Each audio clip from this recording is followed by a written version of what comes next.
Hey, salut tout le monde, salut les gars.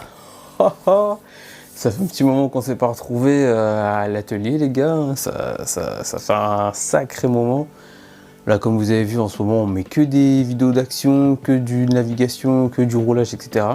Alors après quelques unboxings par-ci par-là comme le remorqueur de chez Proboat et qui fait très bien le boulot d'ailleurs, hein, qui fait largement le boulot, il n'y a rien à dire. Mais là les amis, aujourd'hui on se retrouve avec le Mystic 114 qui quand même nous a fait passer quelques péripéties, quelques galères entre le problème magasin, la marque, etc. C'était un sacré bourbier. Bon, ça en est sorti quand même. Heureusement, de toute façon, il fallait bien. On n'a pas construit ces bateaux-là pour rien entre le 114 et le Steady. Mais là, les amis, je voulais partager ça avec vous par rapport au 114 plus particulièrement. Parce que le bateau il a été bien monté, nickel. Donc après c'est moi-même qui ai choisi ma configuration, qui ai choisi mes variateurs, enfin les éléments. Alors la coque effectivement livrée avec tout le hardware, transmission, etc. Alors après il y avait quelques petits trucs à revoir derrière, mais clairement la machine, le bateau, première navigation c'était pas terrible. Problème comment dire, de comportement. Les lecteurs étaient quand même bien montés, mais les lecteurs étaient beaucoup trop bas. À voir si je peux vous glisser des photos. De toute façon, vous verrez bien la différence entre les deux. Si je peux vous glisser des photos. Et donc, première navigation, c'était pas terrible. Alors avant ça, bien sûr, le montage, c'était bien galère quand même. Surtout au niveau lecteur, transmission, moteur, il fallait que tout ça soit bien aligné. Donc ça a été. Alors après il a fallu que je rectifie le moteur de droite, donc ce côté-là qui était beaucoup trop orienté contre la paroi de droite du Mystic. Donc obligé de le remettre bien droit dans son alignement, donc nickel. Et avant même la première navigation, il a fallu que je change les flex, parce que alors, les flex MHD dans le K75, ça va pas du tout.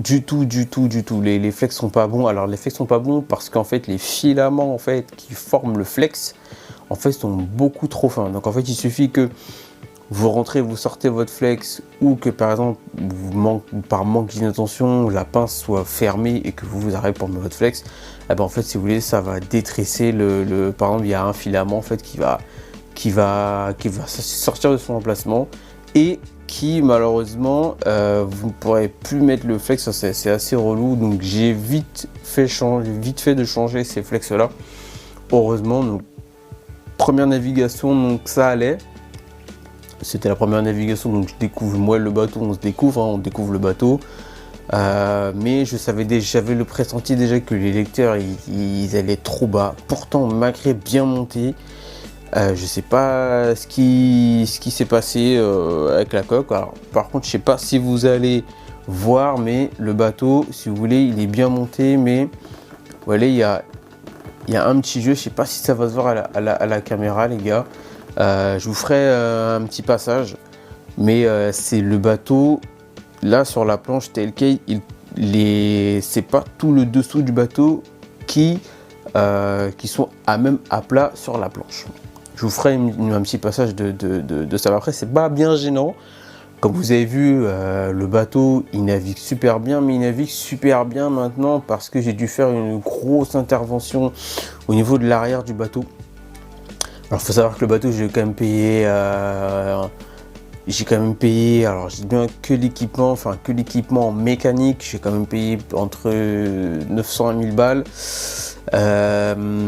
Ensuite, sans compter, il faut compter les accus, tout en sachant qu'en plus j'ai passé un pack de 4, enfin j'ai passé 2 packs parce que vu que c'est 2 fois vitesse, donc 4 batteries obligatoires. Là on peut pas faire autrement, sauf après il y a forcément des barres qui font des blocs de vitesse, mais là c'est plus cher, là c'est différent.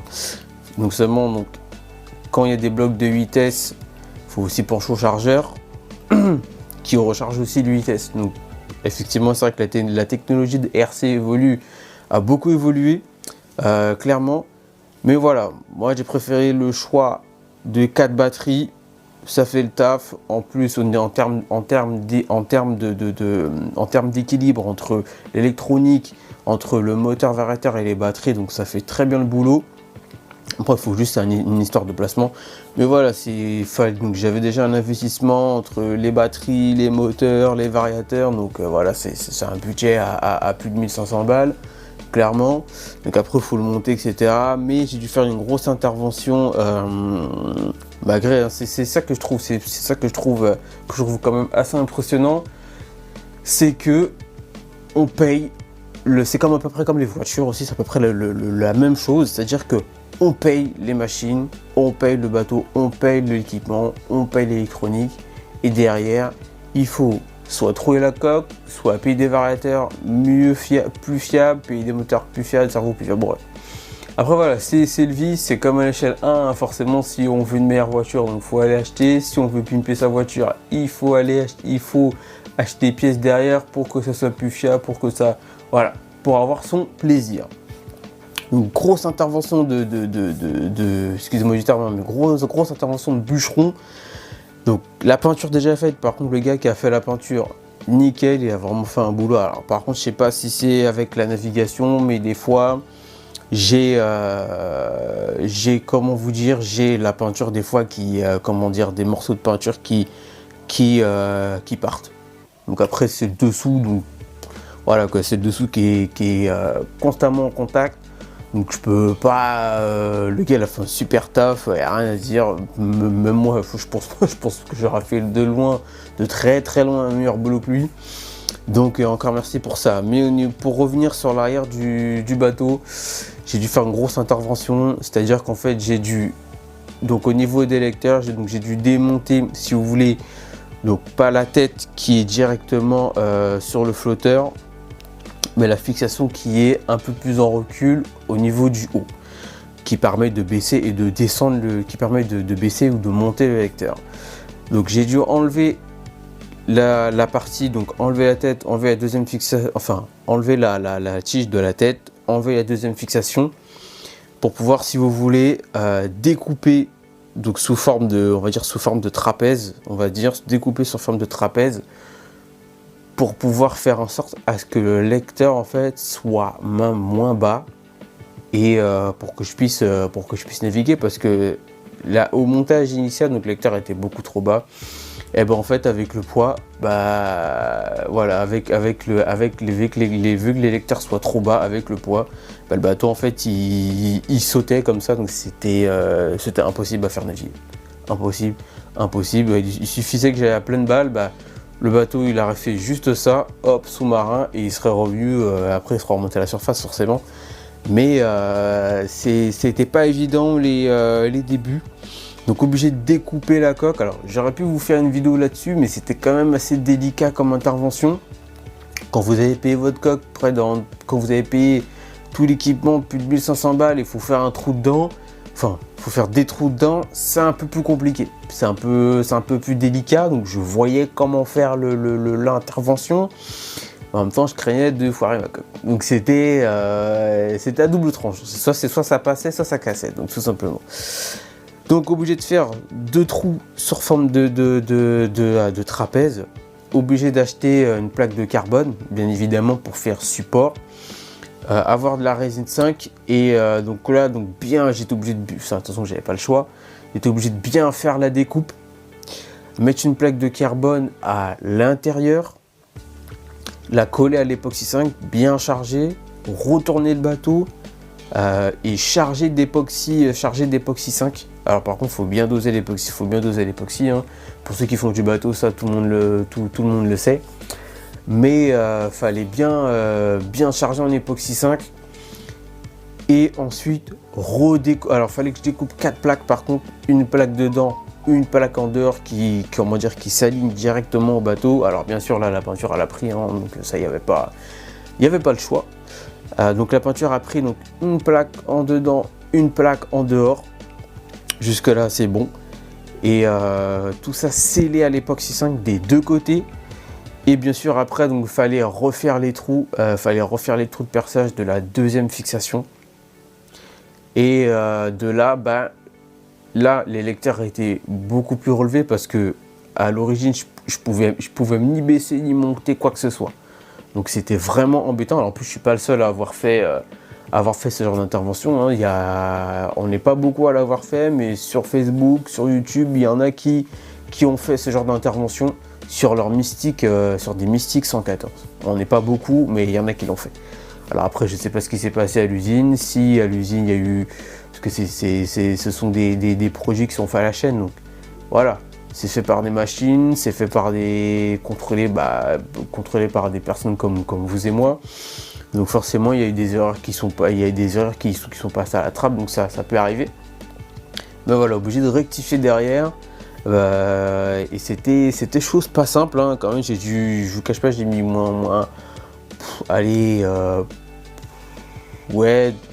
peut-être deux week-ends, le temps parce que le temps de percer, que ce soit bien juste, etc. Alors après, il y a eu des erreurs de distance entre la tête et la deuxième fixation. Ça, c'était un peu plus embêtant. Et donc faire ça des deux côtés, bien sceller l'époxy 5, faire les trous de perçage. Donc il y a le gros trou, donc le pilier, lui, qui est maintenu dans la coque, mais qui est maintenu par 4 vis. Et non seulement le trou des vis aussi par la suite. Donc après, suite à ça, donc les lecteurs étaient beaucoup mieux relevés. Donc là, je peux les monter et les descendre sans problème. Et depuis là, alors fallait faire attention à l'étanchéité déjà. Donc après, j'ai bien bouché, bien mis l'époxy 5 un peu partout au niveau de l'arrière. Et puis après, tout était bien aligné. Donc ça, au niveau de la transmission, il n'y avait aucun souci. Tout était bien aligné. Donc ça, c'était plutôt parfait. Et puis après, il y avait juste à attendre la navigation. Et là, surprise, à la navigation, le bateau, nickel.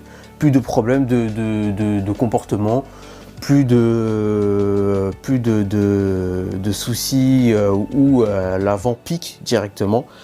Et là, par contre, c'était bien. Alors après, il a fallu rentrer dans, bien sûr, maintenant, vu que la navigation était plutôt positive, donc là, il a fallu rentrer dans les réglages. Réglage hélice, réglage lecteur, avancer, reculer l'hélipo.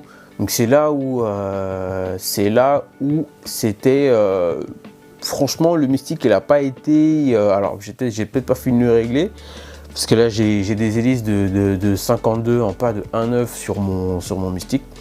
Et par contre, surprise, alors, j'ai pas encore bien testé avec les 52 1,9. Je sais que j'ai testé en 52 1,4. Pas de chauffe, pas de surchauffe. Tout était tiède.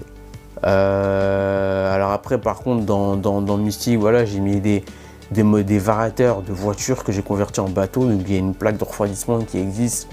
C'est dommage que ces magasins-là, si vous voulez, n'ont pas directement, ne vendent pas cette plaque officiellement. Ou même Hobby-Wing, ça aurait été magnifique. Ça aurait été super. Là, on n'aurait même pas forcé. Alors déjà, tous les variateurs qui nous ont pondu Hobby-Wing, entre le Max 8 G2, le 250 A, le 300 A, puisqu'il y a le G2 250 et il y a le G2 plus 300 A qui existent aussi. Ils sont quasiment pareils, mais ils sont quasiment pareils, mais au niveau performance ampérage, c'est pas pareil. Le 300 A, donc le plus gros, le Max 4. Ensuite, ils nous ont sorti les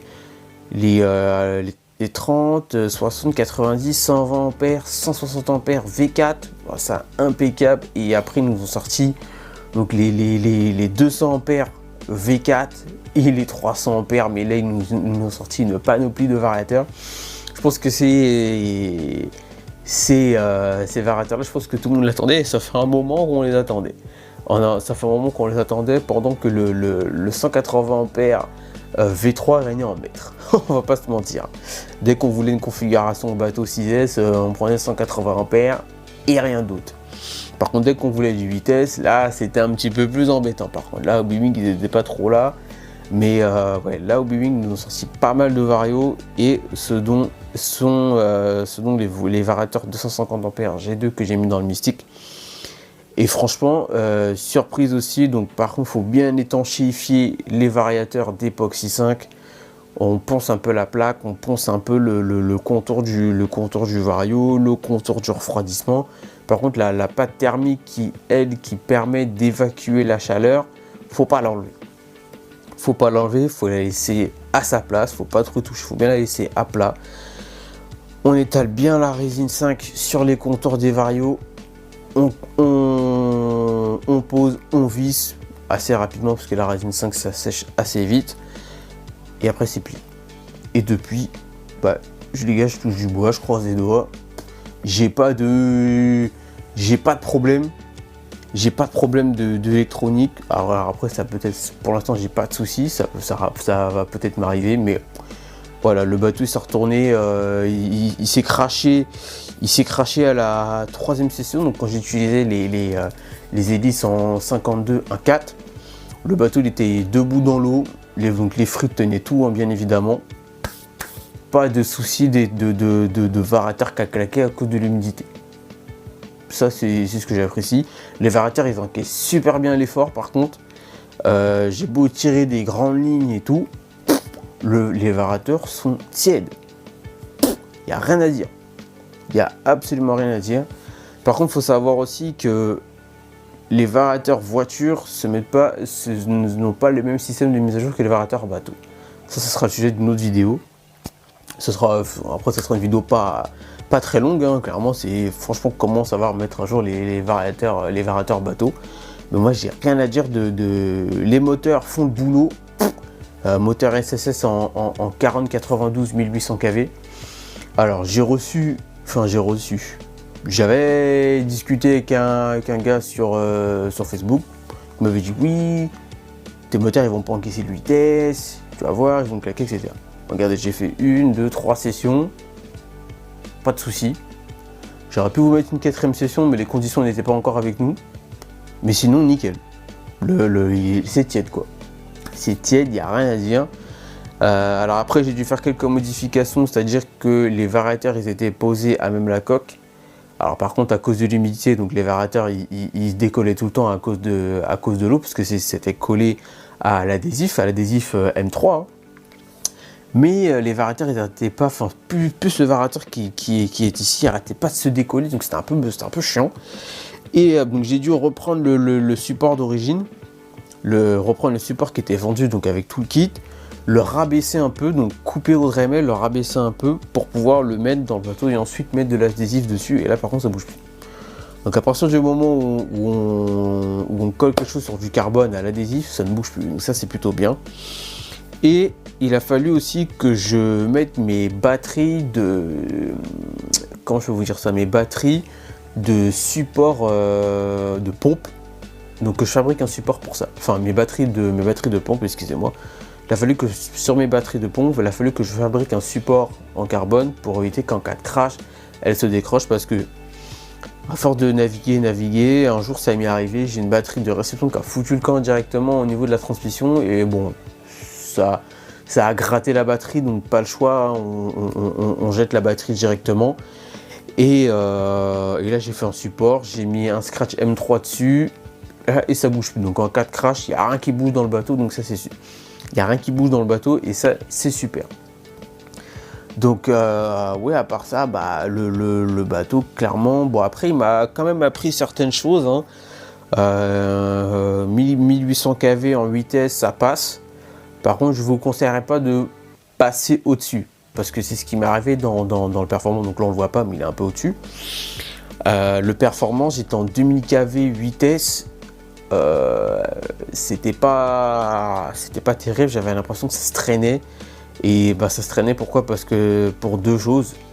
Parce que non seulement je pense que là le variateur que j'avais avant, parce que là j'ai changé de variateur, je suis passé de chez ZTW à Wing 200 ampères les gars. Et ça n'a rien à voir. Ça a absolument rien à voir. Et ça m'a appris que si on veut du vitesse, il ne faut pas forcément monter en kV. Si on est dans les 1700-1800 kV, ça le fait très bien. C'est dommage que C'est dommage que big up au frangin parce que je partage un peu ça avec lui. Le Geco, à un moment, nous file un peu nous met des bâtons dans les roues. Mais voilà, c'est pour vous dire que là dans le Geco, il y a 1600 kV ou 1650 en 4082. Donc après quelques erreurs de méca, serrage de pince, etc. Bon voilà. Les batteries aussi qui n'étaient pas bonnes parce qu'on a alors je sais pas si je peux vous montrer. Non, c'est dommage. Non. On a dans le Geco, on a des batteries de 3000 en 4S 60-120C. Le problème de ces batteries là, c'est que voilà, le problème c'est que quand on commence à monter en patate, les gars, bah c'est là où on rencontre des problèmes. C'est là où on rencontre des problèmes de puissance, adapter la puissance, mettre les batteries qu'il faut, surtout les batteries, surtout en bateau, parce qu'en bateau ça demande énormément.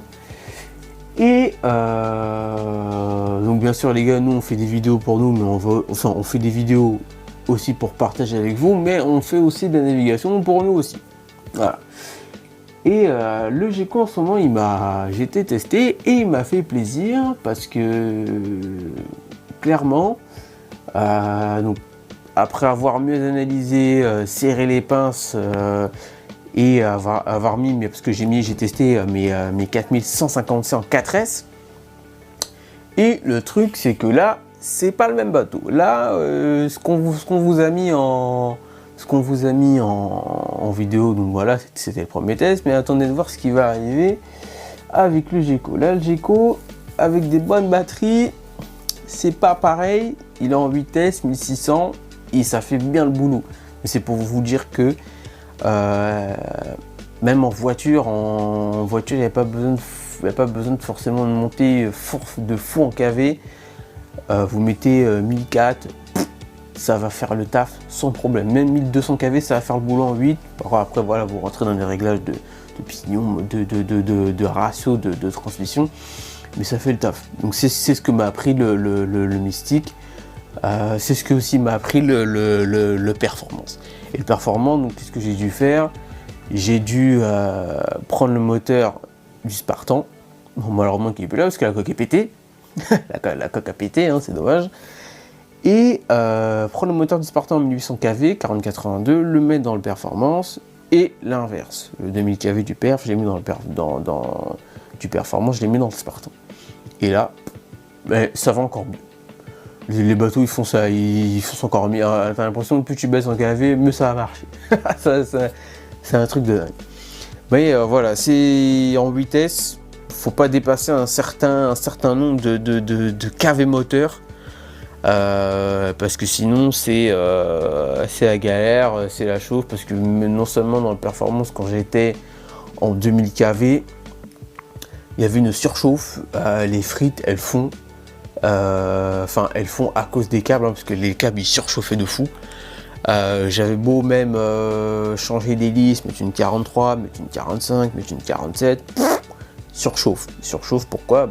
La puissance moteur, la puissance batterie, elle était beaucoup trop haute, tout simplement. Et là, en 1800 kV, là, c'est le jour et la nuit, très clairement. Donc voilà les gars, là je vous ai parlé de plusieurs bateaux, mais c'est en lien. Voilà, le raccord avec la puissance, c'est pas parce que on a forcément 2000 kV qu'on ira plus vite. Là j'ai 1800, là il y a 1600 kV et ça bombarde. Il n'y a rien à dire. Le Performance il m'a appris pareil. J'avais 2000 kV, ça poussait pas du tout. Et là maintenant il a un moteur de 1800 kV et c'est 2 fois mieux. C'est que je dirais, mais c'est même 10 fois mieux. Donc voilà, et puis voilà pour vous partager aussi le montage les travaux qu'il y avait à faire au niveau de l'arrière du 114. Et clairement, franchement le Mystique 114, j'en suis vraiment très content. À chaque fois que je le mets à l'eau, toujours saucé. Toujours content les gars, toujours positif. Y a rien à dire, toujours positif. Les batteries font le taf. Par contre, je pense que j'aurai qu'un pack pour le 114 parce que voilà, ça, qu'on a 4 déjà qu'on doit acheter un pack. Bon, ça va. quand on doit acheter 2 packs pour la même machine et qu'il faut encore avoir 4 autres batteries pour pouvoir tourner une deuxième fois dans la journée. Voilà. Après, quand les batteries claquent, ou quand il y a un problème, c'est plus la même chanson. Donc voilà les gars, je vous ai partagé l'histoire du pas l'histoire mais l'intervention, la période qu'il fallait faire, que j'ai dû faire, qui est assez délicate sur le mystique, en vous parlant d'autres choses en rapport avec tout ça. Donc voilà, plutôt satisfait du Mystique 114 les gars. Et vous inquiétez pas, il y a d'autres prochaines vidéos qui vont arriver sur le Mystique. Sur ce les gars, je vous dis bonne journée à vous et à la prochaine les mecs.